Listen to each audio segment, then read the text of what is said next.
Hello friends, I am Dr. Beena Sethi, Associate Professor in Chemistry, and my today's topic is acids and bases and salts.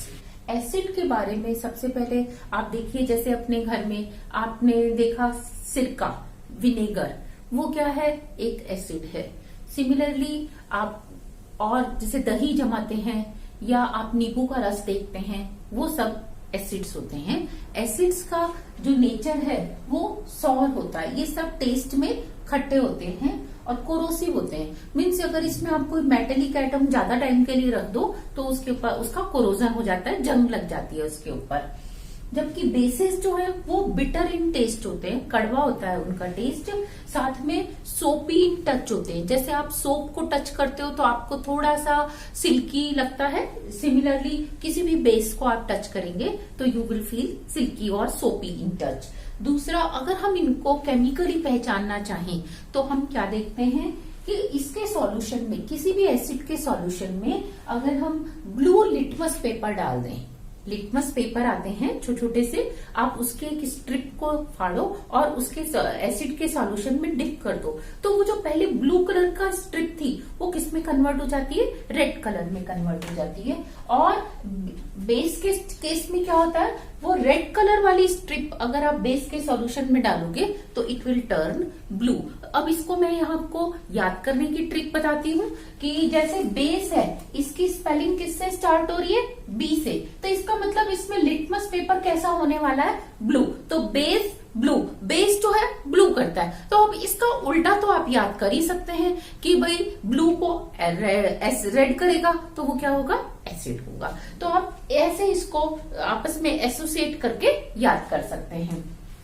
इसके अगर हम examples देखें acid के तो वो होता है आपका hydrochloric acid, nitric acid HNO3, sulphuric acid H2SO4 और एसिटिक एसिड जिसे हम विनेगर भी कहते हैं। इसी का सॉल्यूशन जो है वो विनेगर होता है। बेसिस के सॉल्यूशन देखें तो सोडियम हाइड्रोक्साइड, बेसिस के एग्जांपल में potassium hydroxide, calcium hydroxide, magnesium hydroxide. These are only 2-4 examples. Actually, acids, infinity number of acids are there in the nature. Similarly, bases भी बहुत सारे नंबर में अवेलेबल हैं, लेकिन जो डे टू डे लाइफ में हमारे ज्यादा काम आते हैं ये उनके एग्जाम्पल्स हैं। अब एसिड और बेसिस को आइडेंटिफाई करने के लिए जिन सब्सटेंसेस को हम काम में लाते हैं उन्हें हम कहते हैं इंडिकेटर्स। इंडिकेटर जैसे नाम से ही लग रहा है, इंडिकेट करना। जैसे आप रेड लाइट ब्लू लाइट देखते हो, वो आपको रेड लाइट ग्रीन लाइट क्या करती है? इंडिकेट करती है कि now you have to stop, now you have to go. तो आप अकॉर्डिंगली बिहेव करते हैं आपके इंडिकेटर। इंडिकेटर का मीनिंग होता है किसी भी चीज को इंडिकेट करना। सिमिलरली यहाँ जो केमिस्ट्री में हम इंडिकेटर्स देखते हैं ये भी एक टाइप के कंपाउंड्स या केमिकल्स होते हैं जो कि हमें ये बताते हैं कि गिवन कंपाउंड इज एसिडिक और गिवन कंपाउंड इज बेसिक। जैसे आपको एक सॉल्यूशन दे दिया जाए और आपको कहा जाए कि इसको बताओ या एसिड है या बेस, तो आप कैसे पहचानेंगे? आप उसमें थोड़ा सा इंडिकेटर डाल देंगे। और इंडिकेटर कैसे बताते हैं? कोई बोल के तो बताते नहीं अपना कि भाई मैं ऐसा हूं, ये सब्सटेंस ऐसा है। वो क्या करते हैं? अपना कलर चेंज कर लेते हैं। इंडिकेटर जो है एक डिफरेंट मीडियम में, एसिडिक मीडियम में उनका कलर डिफरेंट होता है, बेसिक मीडियम में उनका कलर डिफरेंट होता है। तो अगर आप उसको एसिडिक सॉल्यूशन में डालोगे तो इसका कलर चेंज होगा, और अगर बेसिक मीडियम में डालोगे तो they will have different colour. तो इंडिकेटर्स में हम देखते हैं फर्स्ट लिटमस पेपर। दो टाइप के होते हैं ये, ब्लू और रेड। सिमिलरली मिथाइल ऑरेंज एक इंडिकेटर है और फिनोल्फ्थालीन। हम इनकी आगे डीप में स्टडी भी करने वाले हैं। कुछ होते हैं ऑल्फैक्टरी इंडिकेटर्स। ऑल्फैक्टरी इंडिकेटर्स क्या होते हैं? ये अपनी स्मेल से बताते हैं। ये कैसे बताते हैं? चेंज इन कलर से बताते हैं, चेंज इन कलर। जबकि ये किससे बताते हैं? स्मेल से या ऑर्डर से। ऑनियन इंडिकेटर की तरह सिमिलरली वेनिला एसेंस की जो स्मेल है वो एसिड और बेस में चेंज हो जाती है। क्लोव ऑयल जो लौंग का ऑयल होता है वो भी एक ऑल्फैक्टरी इंडिकेटर होता है। So this is the introduction of acid, base and salts. अब हम देखते हैं properties of acids and bases.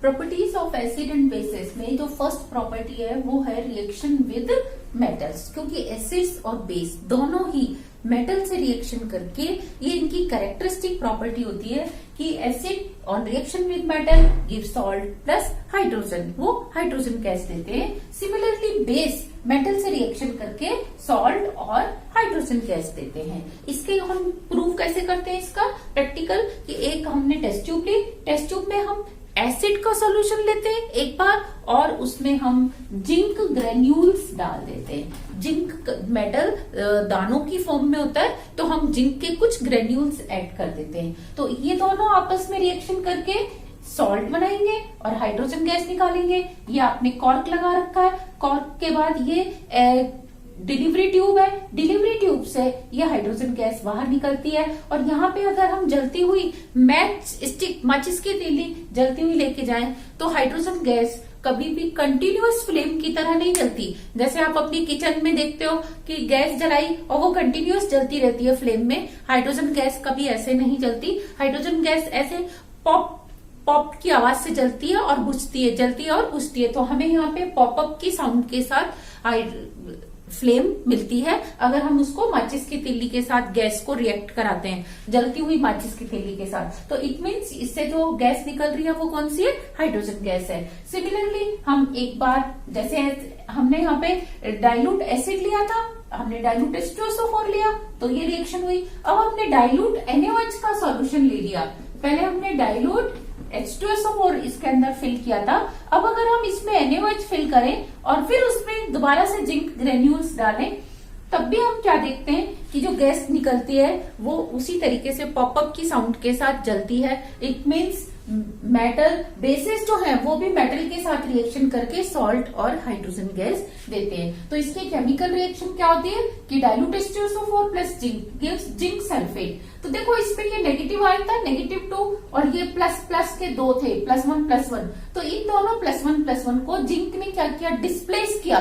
तो ये कौन सी रिएक्शन का एग्जांपल है, डिस्प्लेसमेंट रिएक्शन का। नेगेटिव आयन वही है, 2 H+ हट गए, उसकी जगह जिंक प्लस आ गया और हाइड्रोजन गैस बाहर निकल गई। सिमिलरली यहाँ पे NaOH था, ये जिंक से रिएक्शन करके क्या देता है, Na2ZnO2 सोडियम जिंकेट देता है, साथ में हाइड्रोजन गैस देता है। तो क्या ये रिएक्शन सारे एसिड्स देते हैं? यस। हम यहाँ पर डाइल्यूट H2SO4 की जगह अगर हम HCl ले लें तो भी सेम रिएक्शन होगी। क्या होगा, जिंक क्लोराइड बनेगा और हाइड्रोजन गैस बनेगी, दो के साथ रिएक्शन करके। और अगर हम HCl की जगह HNO3 ले लें तब भी यही रिएक्शन होगी। अगर हम एसिटिक एसिड ले लें अब भी यही रिएक्शन होगी। अच्छा, जिंक मेटल ही करता है या बाकी सारे मेटल भी करते हैं? बाकी सारे मेटल भी करते हैं। कैसे? आप जिंक की जगह आयन ले लो, आयन की जगह आप टिन ले लो, टिन की जगह आप मैग्नीशियम ले लो, कैल्शियम ले लो, सारे मेटल्स रिएक्शन करते हैं। फर्क क्या है, कोई रूम टेम्परेचर पे इंस्टेंटली डालते ही रिएक्शन करता है, कोई फास्ट स्पीड से करता है, कोई स्लो स्पीड से करता है। अच्छा, किसी को गर्म करना पड़ता है थोड़ा सा, किसी को और ज्यादा गर्म करना पड़ता है। तो रेट ऑफ रिएक्शन में भी वेरी, रेट चेंज हो सकती है, किसी की स्लो किसी की फास्ट हो सकती है, बट रिएक्शन सभी करते हैं। तो वी हैव टू मेमोराइज कि एसिड और base on reaction with metal give salt and hydrogen gas. और आपको हाइड्रोजन गैस की प्रॉपर्टी पता होनी चाहिए कि it Burns with popup sound, ये पॉपअप साउंड के साथ बर्न होती है। अब हम देखेंगे क्या होगा अगर एसिड और बेस आपस में ही रिएक्शन कर लें।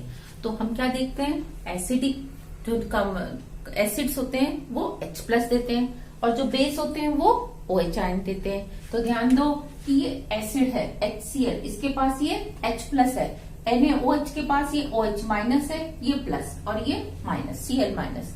तो जब हम एसिड और बेस की आपस में रिएक्शन कराते हैं तो एक्चुअली इसका H और इसका OH दोनों आपस में रिएक्शन करके क्या बना देते हैं, वाटर, प्लस जो बचा Na+ और इसका Cl-। तो ये बन जाता है सॉल्ट। इसको हम एक तरह से डबल डिस्प्लेसमेंट रिएक्शन की कैटेगरी में भी रख सकते हैं कि दोनों का एनायन आपस में चेंज हो गया। H प्लस के पास पहले Cl था, अब OH आ गया, और Na के पास पहले OH था, अब Cl आ गया।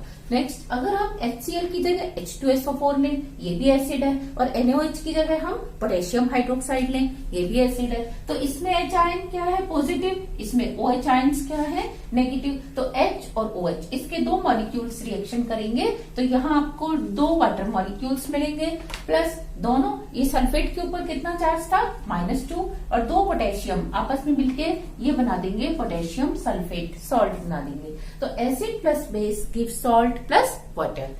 नेक्स्ट, अगर हम नाइट्रिक एसिड लें, नाइट्रिक एसिड की रिएक्शन हम कैल्शियम हाइड्रोक्साइड, ये भी बेस है, इससे कराएं तो हमें मिलता है कैल्शियम नाइट्रेट प्लस वाटर। इसी तरीके से अगर हम एसिटिक एसिड लें और हम मैग्नीशियम हाइड्रोक्साइड लें तो हमें मिलेगा मैग्नीशियम एसीटेट प्लस वाटर। तो हम एक रिएक्शन अच्छे से याद कर सकते हैं इसकी समरी बनाकर कि always acid plus base give salt plus water. यहाँ हमने क्या किया है? डायरेक्ट एसिड की रिएक्शन डायरेक्ट बेस से कराई है। इसकी जगह हम क्या कर सकते हैं? एसिड की जगह नॉन मेटल का ऑक्साइड ले सकते हैं, और बेस की जगह हम मेटल का ऑक्साइड ले सकते हैं, तो भी वही रिएक्शन होती है। इसी तरीके से जो हम अगली नेक्स्ट स्लाइड में देखेंगे, यहाँ आप देखो HCl की जगह मैं अगर H2SO4 की रिएक्शन NaOH से कराती तो क्या बन जाता? Na2SO4। क्या बनना था यहाँ पे? Na2SO4 plus water. अच्छा, मैं HCl की रिएक्शन KOH से करा देती तो क्या हो जाता? प्रोडक्ट हो जाता KCl प्लस वाटर हो जाता। इस तरह से हम कोई से भी एसिड की रिएक्शन किसी भी बेस से कराएं, ऑलवेज सॉल्ट प्लस वाटर ही बनता है। Reaction of acids with metal oxides. Acids का नेचर एसिडिक है, जनरली इनकी टेंडेंसी क्या होगी? बेसिक से रिएक्शन करने की। तो हम क्या देखते हैं? मेटल ऑक्साइड्स, जो कि मेटल्स के ऑक्साइड्स हैं, जैसे S block element, D block elements के जो ऑक्साइड्स हैं, उनसे रिएक्शन करके ये देते हैं सॉल्ट प्लस वाटर। तो देखो, ये एक मेटल का ऑक्साइड लिया मैंने, कॉपर ऑक्साइड, इसको मैंने एक बीकर में ले लिया पानी में डाल के, और इसमें मैंने डाइल्यूट HCl ऐड किया। तो डाइल्यूट HCl ऐड करने के बाद it get converted into copper chloride, blue green colour का कॉपर क्लोराइड बन जाता है, साथ में बनता है वाटर। तो इट मीन्स ये एसिड है, तो इसकी नेचर क्या है? बेसिक है, क्योंकि एसिड किससे रिएक्शन करता है? बेस से रिएक्शन करता है। तो ये एसिड हो गया बेसिक, और इन्होंने दे दिया सॉल्ट प्लस वाटर। नेक्स्ट, हमने दूसरा ऑक्साइड लिया, सोडियम ऑक्साइड। सोडियम ऑक्साइड की रिएक्शन अगर हम HCl से कराते हैं तो भी हमें क्या मिलता है? NaCl, सोडियम क्लोराइड, सॉल्ट मिलता है, और साथ में मिलता है वाटर। तो हम कह सकते हैं ये बेसिक है, ये एसिडिक है, ये सॉल्ट है, और ये वाटर है।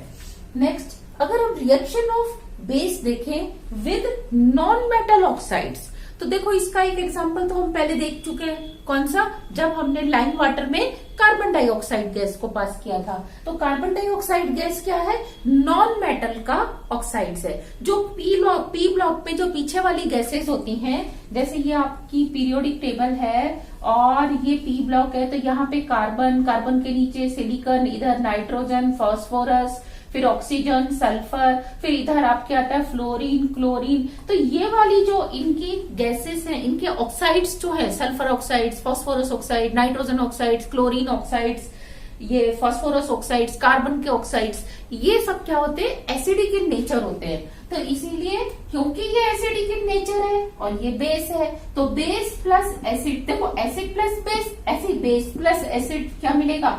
Salt plus water. तो आपको मिलता है sodium carbonate plus H2O। Sodium hydroxide carbon dioxide से रिएक्शन करके सोडियम कार्बोनेट, जो कि सॉल्ट है, सॉल्ट देता है प्लस वाटर देता है। तो हम कह सकते हैं कि दो सोडियम हाइड्रोक्साइड दोनों बेसिक थे, इन्होंने CO2 से रिएक्शन की और बनाया sodium carbonate plus water. Next, अगर हम कैल्शियम हाइड्रोक्साइड देखें, जो कि लाइम वाटर था, लाइम वाटर पहले तो ट्रांसपेरेंट था, लेकिन जब आप उसमें कार्बन डाइऑक्साइड गैस पास करते हैं तो वो किसमें कन्वर्ट हो जाता है? मिल्की हो जाता है। क्यों? क्योंकि व्हाइट प्रेसिपिटेट बनता है कैल्शियम कार्बोनेट का। ये कैल्शियम कार्बोनेट का क्या है? ये सॉल्ट है, और ये आपका है वाटर। तो इस तरीके से ये बेसिक है, ये एसिडिक है, तो एसिड प्लस बेस क्या देते हैं? Salt plus water. तो आप इस रिएक्शन को अच्छे से कर सकते हैं, acid plus base salt plus water. तो इसको आपने अपने टिप्स पे हमेशा रखना है। तो यहाँ आपको ये भी समझ में आ जाएगा कि मेटल के ऑक्साइड बेसिक है और नॉन मेटल के ऑक्साइड एसिडिक हैं।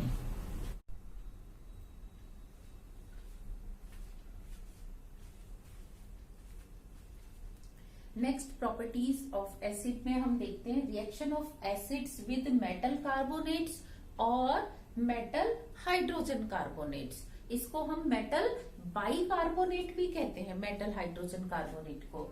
इसमें हम क्या करेंगे, सबसे पहले एक टेस्ट ट्यूब में थील्स फनल लगा के एक कॉर्क लगाएंगे और कॉर्क के साथ एक डिलीवरी ट्यूब लगा देंगे और इस कॉर्क को फिट करने से पहले हम इसमें सोडियम मेटल कार्बोनेट, अब मेटल कार्बोनेट में हम क्या ले सकते हैं, सोडियम कार्बोनेट ले सकते हैं। सोडियम कार्बोनेट में हम ऊपर थील्स फनल से dilute solution of HCl add करते हैं, हाइड्रोक्लोरिक एसिड। तो HCl और sodium carbonate at room temperature they react instantly and they give carbon dioxide gas. अब जैसे ही इसमें डिलीवरी ट्यूब से कार्बन डाइऑक्साइड गैस निकलती है, इसको हम पास करते हैं एक सॉल्यूशन में जो होता है लाइम वाटर का। लाइम वाटर सॉल्यूशन से पास करते हैं तो हम क्या देखते हैं कि lime water solution turns milky, ये कर्ड के जैसा, दही के जैसा मिल्की हो जाता है। और अगर हम इस रिएक्शन को कंटिन्यू रखें,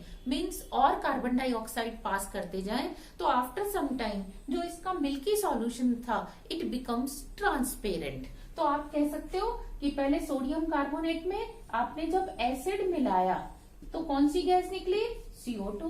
CO2 को आपने लाइम वाटर से ट्रीट किया तो वो क्या हो गया, मिल्की। और अब आपने उसको और ज्यादा से ट्रीट किया तो वो क्या हो गया, ट्रांसपेरेंट। तो ये ऑब्जर्वेशन आपको मिलती है। इसी तरीके से अगर हम मेटल कार्बोनेट की जगह मेटल हाइड्रोजन कार्बोनेट लें, फिर उसमें HCl ऐड करें और डिलीवरी ट्यूब से निकलने वाली गैस को इसी तरह लाइम वाटर में पास करें, तो वो भी पहले मिल्की होता है, मिल्की के बाद वो ट्रांसपेरेंट हो जाता है। तो all metal carbonates and hydrogen carbonates इसी तरीके से एसिड से रिएक्शन करते हैं। अगर हम इसके रिएक्शन को देखें तो हम ऐसे लिख सकते हैं कि सोडियम कार्बोनेट डाइल्यूट HCl से रिएक्शन करता है और देता है सोडियम क्लोराइड, सॉल्ट। इसको हम कहते हैं सॉल्ट। ये हो गया आपका कार्बोनेट, ये हो गया आपका एसिड। ये salt plus carbon dioxide gas देता है। सिमिलरली ये जो मेटल बाइकार्बोनेट है, मेटल बाइकार्बोनेट या हम इसको हाइड्रोजन कार्बोनेट भी कहते हैं, ये भी डाइल्यूट HCl से रिएक्शन करके आपको salt plus carbon dioxide gas देता है। ये कार्बन डाइऑक्साइड गैस चाहे कार्बोनेट से बनी चाहे बाइकार्बोनेट से, आप इसको लाइम वाटर में पास करते हो। लाइम वाटर के लिए हम क्या करते हैं, पानी के अंदर कैल्शियम ऑक्साइड को डिसॉल्व कर देते हैं। कैल्शियम ऑक्साइड को डिसॉल्व करते हैं पानी में तो वो किसमें कन्वर्ट हो जाता है, लाइम वाटर बना देता है और ये बन जाता है कैल्शियम हाइड्रोक्साइड, जिसको हम लाइम वाटर के नाम से जानते हैं। इस लाइम वाटर का फॉर्मूला CaOH का होल ट्वाइस है। इसमें जब CO2 गैस पास करते हैं, जैसे आप यहाँ से गैस पास कर रहे हैं, तो कैल्शियम कार्बोनेट बनता है और ये जो कैल्शियम कार्बोनेट है ये इनसॉल्युबल होता है, व्हाइट कलर का प्रेसिपिटेट होता है, इसीलिए आपको टेस्ट ट्यूब में मिल्की कलर अपीयर होता है। अब इस मिल्की कलर वाले सॉल्यूशन में आप और ज्यादा कार्बन डाइऑक्साइड गैस पास करना कंटिन्यू रखते हो तो ये मेटल बाइकार्बोनेट, कैल्शियम बाइकार्बोनेट या हाइड्रोजन कार्बोनेट में कन्वर्ट हो जाता है, जो कि सॉल्युबल है। सॉल्युबल है तो ये सॉल्यूशन ट्रांसपेरेंट हो जाता है। क्या हो जाता है, ये ट्रांसपेरेंट। तो इस तरीके से आपको ये रिएक्शंस भी साथ साथ इसके ऑब्जर्वेशन के नोट करके रखनी है। तो हम सभी एसिड्स की प्रॉपर्टी को समराइज कर सकते हैं कि कोई सा भी एसिड है, acid when react with metal give salt plus hydrogen gas. और जब एसिड की रिएक्शन हम मेटल ऑक्साइड से कराते हैं तो हमें मिलता है सॉल्ट प्लस वाटर। और अगर हम मेटल कार्बोनेट या मेटल बाइकार्बोनेट यानी कि हाइड्रोजन कार्बोनेट से कराते हैं तो हमें salt plus carbon dioxide gas मिलती है। और अगर हम बेस से रिएक्शन कराएं तो हमें सॉल्ट प्लस वाटर मिलता है। सेम वे में हम बेस की प्रॉपर्टी को भी समराइज कर सकते हैं कि कोई सा भी बेस है मेटल से रिएक्शन करके वो सॉल्ट प्लस हाइड्रोजन गैस देता है, और अगर हम उसकी रिएक्शन नॉन मेटल ऑक्साइड जो कि एसिडिक इन नेचर है उससे कराते हैं तो हमें सॉल्ट प्लस वाटर मिलता है, और एसिड से कराते हैं तो acid plus base salt plus water देता है। तो इस तरीके से हम एसिड और बेस की प्रॉपर्टीज को समराइज करते हैं।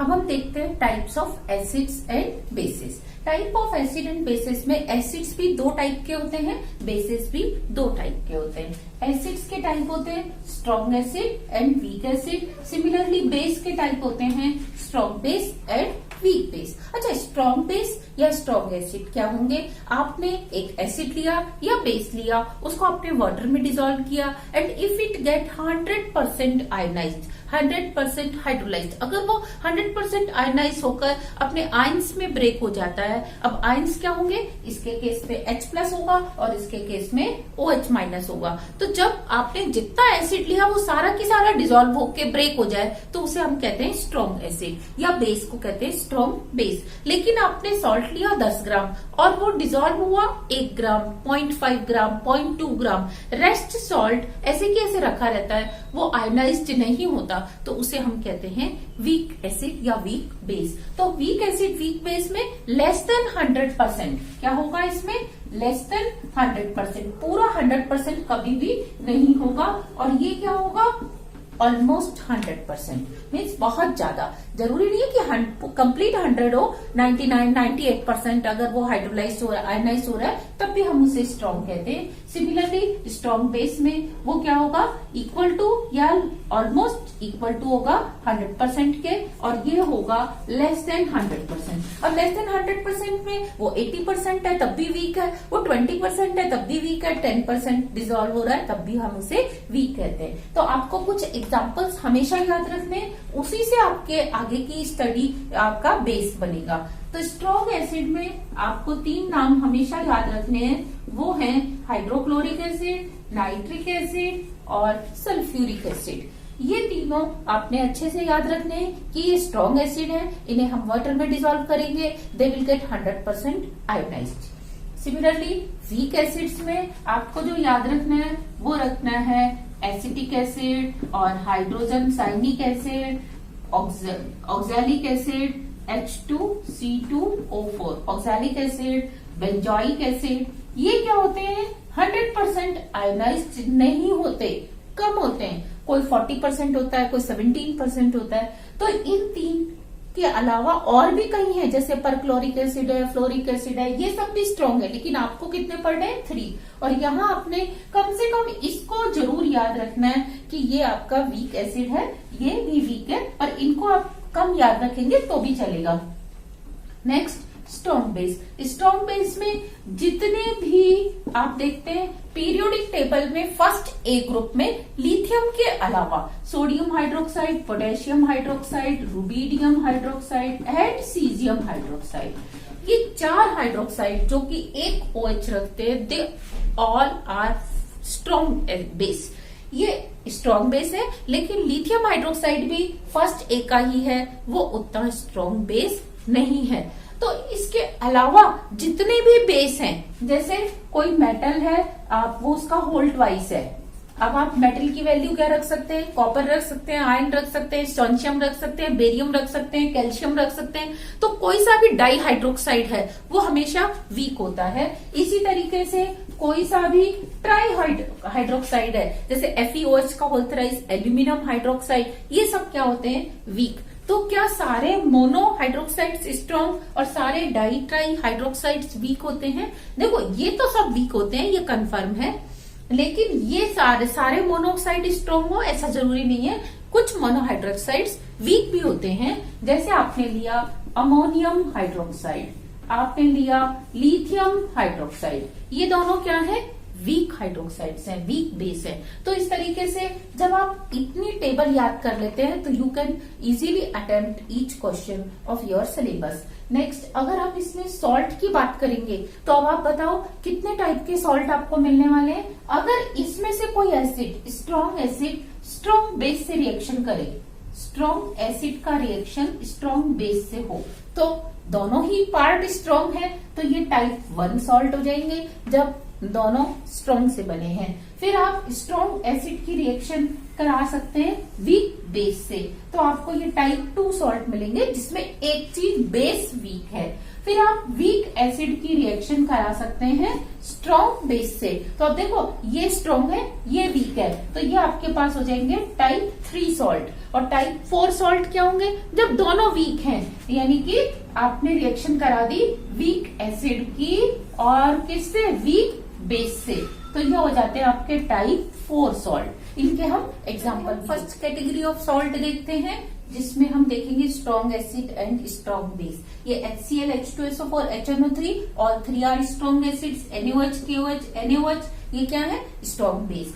HCl NaOH से रिएक्शन करके देता है water plus salt, NaCl, H2SO4 potassium hydroxide से रिएक्शन करके देता है वाटर प्लस पोटेशियम सल्फेट, और HNO3 NaOH से रिएक्शन करके देगा वाटर प्लस NaNO3। तो क्या यही रिएक्शन पॉसिबल है या इसके अलावा भी पॉसिबल है? यस, देखो आप HCl की रिएक्शन किससे करा सकते थे, KOH से, तो आपको क्या मिलता, वाटर प्लस KCl मिल जाता। सिमिलरली आप H2SO4 की रिएक्शन किससे करा सकते थे, NaOH से करा सकते थे, तो आपको मिल सकता था water plus Na2SO4 instead of K2SO4। अच्छा, HNO3 की रिएक्शन आपने NaOH से कराई है, आप HNO3 की रिएक्शन किससे करा सकते थे, KOH से भी करा सकते थे, तो आपको मिलता वाटर प्लस KNO3। तो इस तरीके से आप किसी भी एसिड की रिएक्शन किसी भी बेस से करा सकते हैं। अच्छा, अब हम सॉल्ट का नाम देख के कैसे पहचानेंगे कि वो सॉल्ट किससे बना है, हम उस सॉल्ट का हाइड्रोलिसिस कर दें। जैसे कि ये NaCl है, इसको हम वाटर में डिसॉल्व कर दें तो ये किस में ब्रेक होगा, एसिड में और बेस में। तो ये जो बनने वाले एसिड है, अगर ये स्ट्रॉन्ग है तो हम कह देंगे कि ये स्ट्रॉन्ग एसिड बेस से मिला है, और अगर ये दोनों वीक होते तो हम कह देते वीक। तो यहाँ हम तीनों ही केस में क्या देखते हैं कि अगर हम उसको वाटर में डिसॉल्व कर दें तो जो बनने वाले एसिड्स और बेस हैं वो स्ट्रॉन्ग है। तो हम इन सॉल्ट्स को, ये जो तीनों सॉल्ट्स हैं और ये जो तीनों सॉल्ट्स हैं, इनको हम क्या कहते हैं, स्ट्रॉन्ग एसिड स्ट्रॉन्ग बेस के सॉल्ट्स।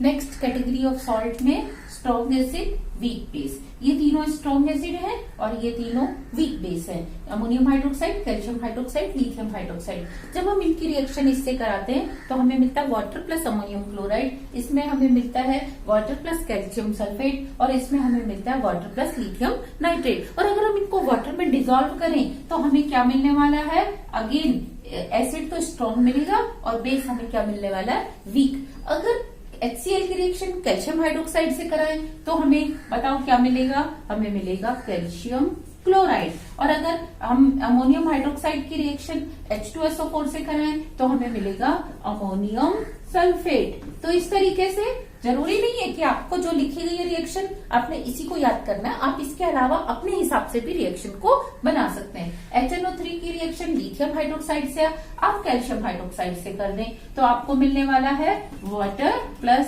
Calcium nitrate. तो ये सारे सॉल्ट आपके हैं वीक बेस और स्ट्रॉन्ग एसिड।